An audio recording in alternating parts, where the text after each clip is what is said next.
Salam, hər vaxtınız xeyir. Bu da bizim 22-ci dərsimiz. İlk öncə keçən dərsin ev tapşırığına baxırıq, sonra da keçirik yeni dərsə. Burada verilmiş cümlələri tərcümə etməliyik və ilk cümləmiz belədir. Mən qaynıma heç vaxt borc pul vermirəm. Bu cümləni iki cür tərcümə etmək olar. Birinci deyirik, mən heç vaxt borc vermirəm. Yəni, I never lend. Ondan sonra qaynıma, yəni öz qaynıma olduğu üçün my brother-in-law. Ondan sonra da pul, yəni any money və yaxud da lend sözündən sonra any money deyirik.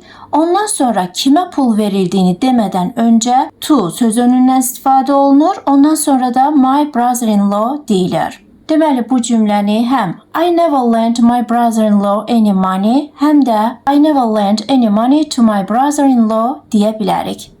Və bu cümlələrdə siz istəsəz eyni sözünü işlətməyə bilərsiniz, amma işlətsəz daha gözəl olar. İkinci cümləmiz o maşın yumaqla dolanır, kişi cinsində. Bu cümlədə iki cür tərcümə edə bilərik. Belə ki, dolanmaq sözünü earns his keep və yaxud da earns a living deyə bilərik. Yəni birinci deyirik o dolanır, he earns his keep və yaxud da he earns a living.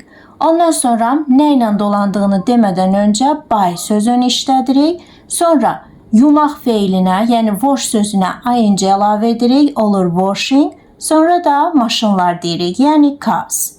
Deməli cümləmiz olur he earns his keep by washing cars və yaxud da he earns a living by washing cars.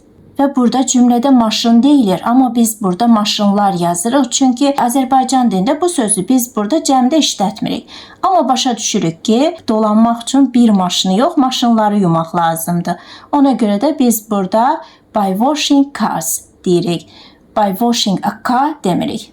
Üçüncü cümlə, bacım həmişə mənə borc pul verir. Birinci deyirik, bacım həmişə borc verir, yəni my sister always lends. Ondan sonra mənə, me, sonra da biraz pul, some money. Deməli cümləmiz olur, my sister always lends me some money. Dördüncü cümlə, bacım qızı boş vaxtında mahnıya qulaq asır. Birinci deyirik, bacım qızı qulaq asır, yəni my niece listens, sonra mahnıya, to music, ondan sonra da boş vaxtında, yəni in her free time. Baxın burada her deyirik çünki mübtədamız qadın cinsindədir. Beşinci cümlə, qardaşım gizlicə mənim söhbətlərimə qulaq asır. Birinci deyirik, qardaşım gizlicə qulaq asır, yəni my brother listens in, sonra da mənim söhbətlərimə. Birinci on deyirik, sonra da my conversations. Deməli cümləmiz olur, my brother listens in on my conversations. Ev tapşırığımız bu qədər, indi isə keçirik yeni dərsimizə. İlk sözümüz gözləmək. Bu şəkildə yazılır, to wait deyilir, wait. Məsələn, demək istəsək gözlə, deyirik wait. Daha to wait demirik, çünki to ilə işlətsək olur gözləmək. Sadəcə gözlə deyiriksə, onda olur wait. Hey, wait. Və yaxud da demək istəsək, bir dəqiqə gözlə. Əmr cümləsi olduğu üçün birinci gözlə deyirik, yəni wait. Ondan sonra da bir dəqiqə. Və bir dəqiqəni biz burada a minute və yaxud da a moment olaraq işlədə bilərik. Və bu bizim yeni sözümüzdür. Bu şəkildə yazılır a moment və yaxud da moment deyilir. An və dəqiqə deməkdir. Deməli, bir dəqiqə gözlə olur wait a minute və yaxud da wait a moment. Wait a minute. Wait a minute. Wait a minute. Wait a minute. Wait a minute. Wait a minute. Wait a minute. Wait a minute. Wait a minute. Amma bir dəqiqə yox, bir saniyə gözlə demək istəsək, onda olur wait a second. Yəni saniyə sözü bu şəkildə yazılır, second deyilir, second. Wait a second.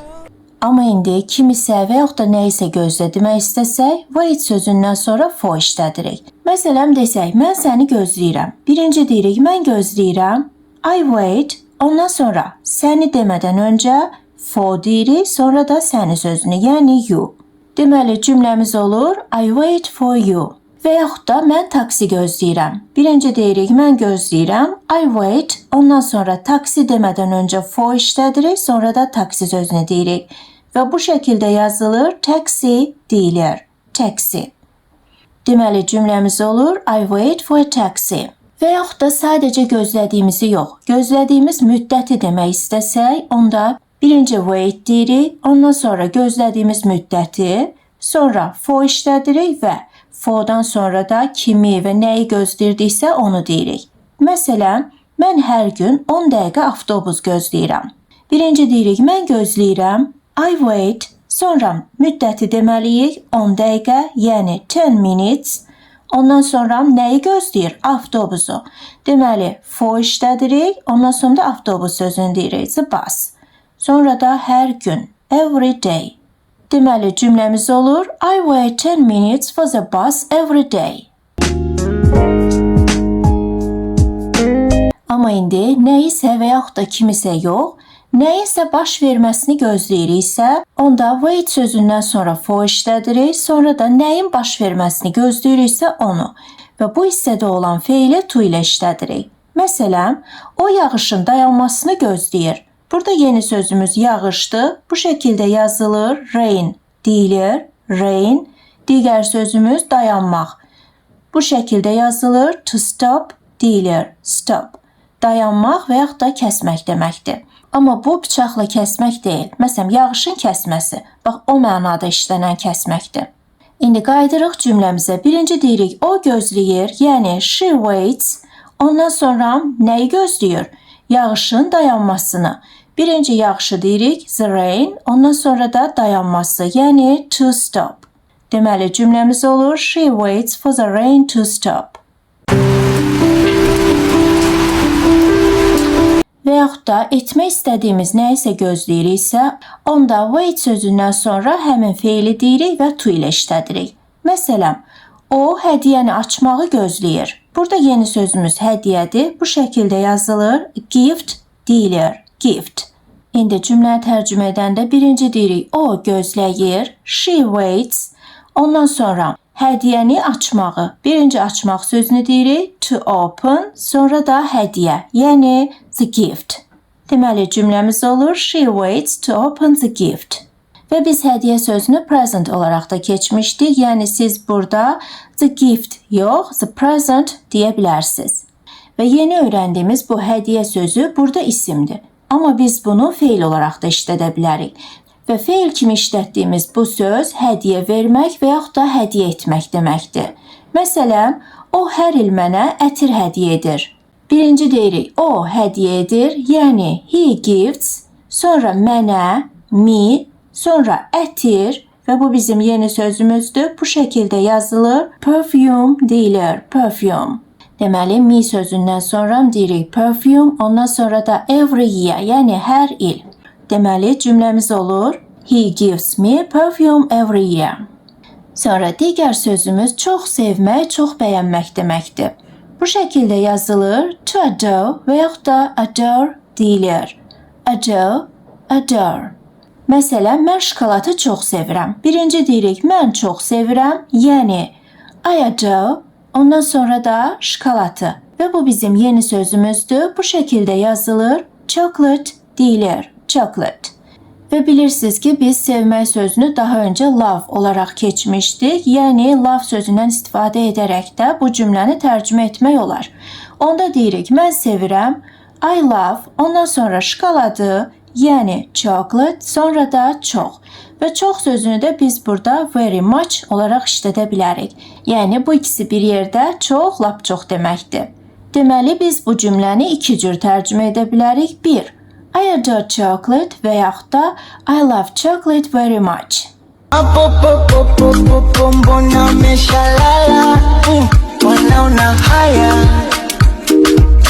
Digər sözümüz unutmaq. Bu şəkildə yazılır, to forget deyilir, forget. Məsələn, mən adətən adları unuduram.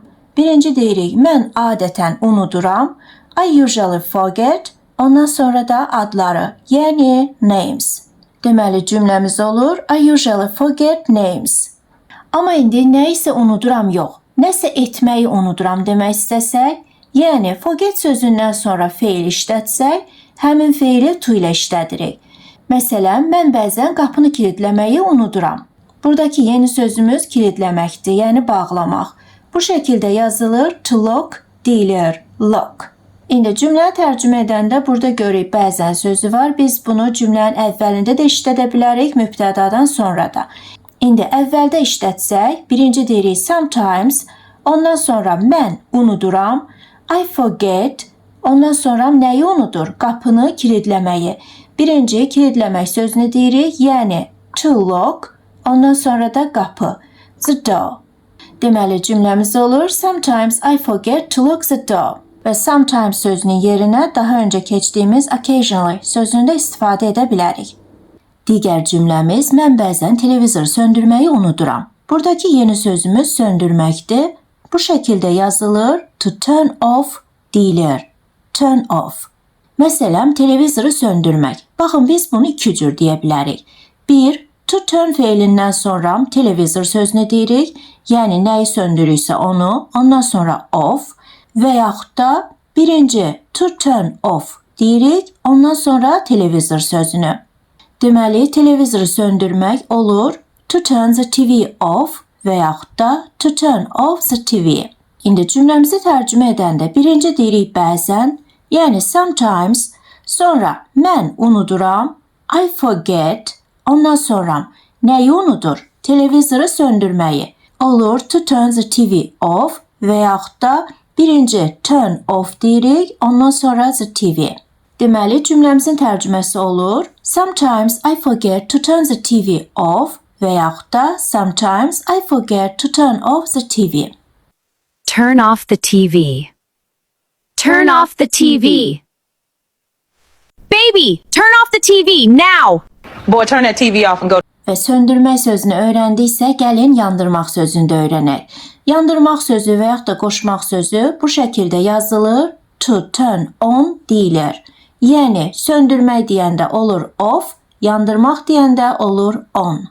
Və söndürmək sözündə olduğu kimi burada da nəyi söndürürüksə onu həm turn sözündən sonra deyə bilərik, həm də turn on sözündən sonra. Məsələn, desək, işığı yandır. Burada işıq bizim yeni sözümüzdür. Bu şəkildə yazılır, light deyilir, light. Yəni, deyirik turn, ondan sonra işıq sözü, the light, ondan sonra da on. Və yaxud da birinci deyirik turn on, ondan sonra da the light. Deməli, işığı yandır olur turn the light on və yaxud da turn on the light. Amma indi işığı yandır yox, sadəcə onu yandır desək. Yəni, yandırmağını istədiyimiz bir şeyin adını deməsək, sadəcə onu desək, onda cümləmiz olur turn it on. Və yadda saxlayın, biz burada turn on it deyə bilmərik.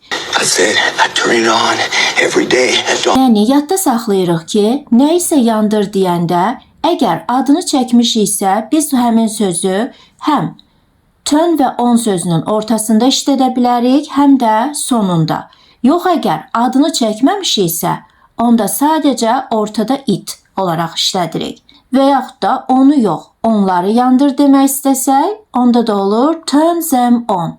Və burada da biz turn on them deyə bilmərik. Və bu qayda ancaq yandırmaq yox, elə söndürmək sözünə də aiddir. Yəni, onu söndür olacaq turn it off. Turn it off.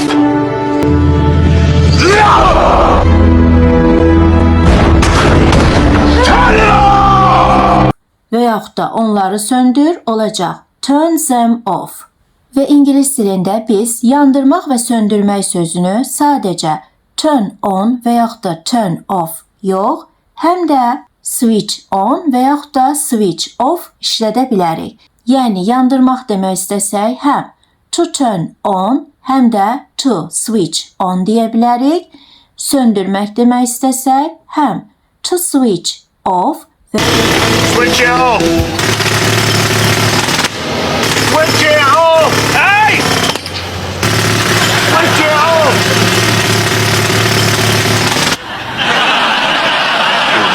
və yaxud da to turn off deyə bilərik. Switch on and turn on. They both mean to start a machine or device. Turn on the light. Switch on the light. Və yaxud da belə bir cümlə quraq, mən onu unutmağa çalışıram. Burada çalışmaq bizim yeni sözümüzdür. Bu şəkildə yazılır, to try deyilir. Try.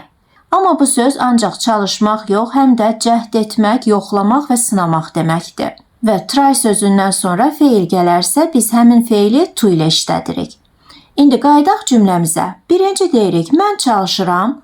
I try. Ondan sonra onu unutmağa. Birinci unutmaq sözünü deyirik və to ilə işlətməliyik. Olur to forget, sonra da onu. Əgər qadın cinsindədirsə olur her, kişi cinsindədirsə olur him. Yox, əgər orta cinsdədirsə, yəni onu deyib hansısa bir hadisəni nəzərdə tuturuqsa, onda da olur it. İndi isə gəlin ingilis dilində ən çox işlənən ifadələri öyrənək. Məsələn, desək, növbəni gözlə. Əmr cümləsidir, ona görə birinci gözlə sözünü deyirik, wait, ondan sonra da növbəni, yəni your turn. Və burada növbə bizim yeni sözümüzdür. Bu şəkildə yazılır, a turn deyilir, turn. Wait your turn. Wait your turn. Wait your turn! Wait your turn, man. Wait your turn. Wait your turn. Wait your turn, okay? Wait your turn. Və yaxud da desək, sırada gözlə. Yenə birinci deyirik gözlə, wait, ondan sonra sırada, in line. Və bu da bizim yeni sözümüzdür. Bu şəkildə yazılır, a line deyilir, line. Sıra cərgə deməkdir. Deməli, sıra cərgə olur a line, amma sırada cərgədə demək istəsək, onda olur in line. Sonra demək istəsək, kölgədə gözlə. Birinci deyirik gözlə, wait, sonra da kölgədə, yəni in the shade. Burada kölgə bizim yeni sözümüzdür. Bu şəkildə yazılır, shade deyilir, shade. Deməli, kölgə oldu shade, kölgədə oldu in the shade. Yəni, shade sözünün qarşısında həm in, həm də s işlədirik, olur kölgədə. Gülməyi kəs demək istəsək, onda öncə gülmək sözünü öyrənək. Baxın, bu şəkildə yazılır, to laugh deyilir, laugh. Kəs sözünü də az öncə keçmişdik, yəni stop. İndi gülməyi kəs demək üçün birinci kəs sözünü deyirik, stop, ondan sonra da gülməyi. Amma onu demədən öncə yadda saxlayırıq ki, stop sözündən sonra gələn feil ing ilə işlənir, yəni ing şəkilçisi ilə. Deməli, biz burada laugh sözünə ing şəkilçisi artırırıq. Olur laughing. Yəni, gülməyi kəs olur stop laughing. Stop laughing, all of you! Və yaxud da desək, maşını saxla, mən düşmək istəyirəm.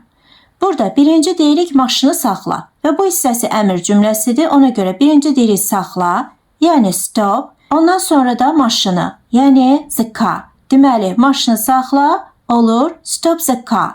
Ondan sonra da deyirik mən düşmək istəyirəm. Yəni, mən istəyirəm, I want, sonra da düşmək. Burada düşmək bizim yeni sözümüzdür. Yəni, maşından düşmək deyiriksə olur get out. Deməli, yadda saxlayırıq ki, kiçik nəqliyyat vasitəsindən düşmək demək istəyiriksə, onda olur to get out. Yəni, bu şəkildə yazırıq, to get out deyirik. Burada mötərizdə of yazmışam, hansını ki of olaraq tələffüz edirik və bunu da əgər nəqliyyat vasitəsini desək, onda işlədirik. Yəni, biz burada maşın, taksi sözlərini əlavə eləsək, onda of deyirik. Yox, əgər əlavə eləməsək, yəni bu cümlədə olduğu kimi. Baxın, burada get out sözündən sonra nəqliyyat vasitəsi verilməyib. Ona görə də of sözünü işlətmirik. Amma olsaydı, onda deyəcəkdik to get out of the car. I get out of the car. Amma indi düşmək yox, kiçik nəqliyyat vasitəsinə minmək demək istəsək, onda olur to get in. I get in the car. İndi kiçik yox, böyük nəqliyyat vasitələrinə minmək demək istəsək, onda olur to get on. I get on the bus. Yox, düşmək desək, olur to get off. I get off the bus. İndi gəlin təkrar ingilis dilində çox işlənən ifadələrə və idiomlara baxaq. Məsələn, demək istəsək, dayan, məni gözlə, onda deyirik, wait up. Yəni, wait sözündən sonra up işlədirik, bu da olur, dayan, məni gözlə. Hey, wait up for me. Wait up. Wait up. Hey. Və yaxud da demək istəsək, gözlə görərsən və yaxud da vaxt göstərəcək, zaman göstərəcək, onda deyirik, wait and see. Wait and see. Let's wait and see. Let's wait and see. Once more, please. Let's wait and see. Let's wait and see. Well, let's just wait and see. Və yaxud da ayaqlaşmaq, geri qalmamaq olur to keep up. Yəni keep sözündən sonra up işlədirik. Bu olur ayaqlaşmaq və geri qalmamaq. Məsələn, yol gedirik və biri bizdən geri qalır. Onda deyirik keep up with me. Yəni keep up, ayaqlaş, sonra da mənimlə. With me. I walk so fast that my friends can't keep up with me.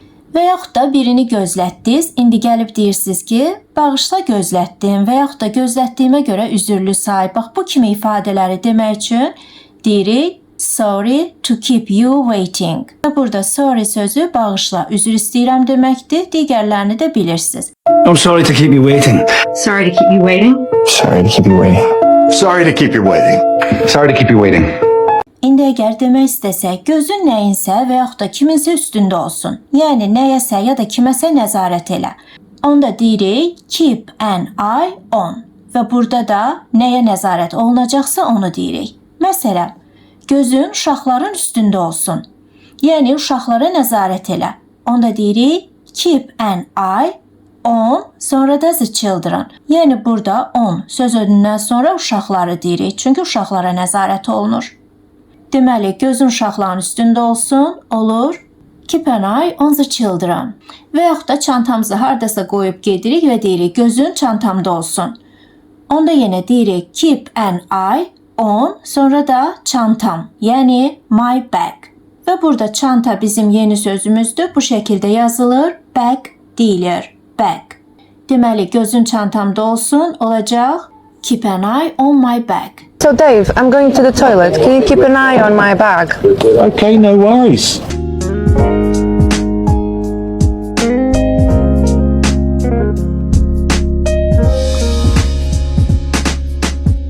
Bugünlük dərsimiz bu qədər. Sağ olun, salamat qalın. Gələn dərs görüşmək ümidi ilə.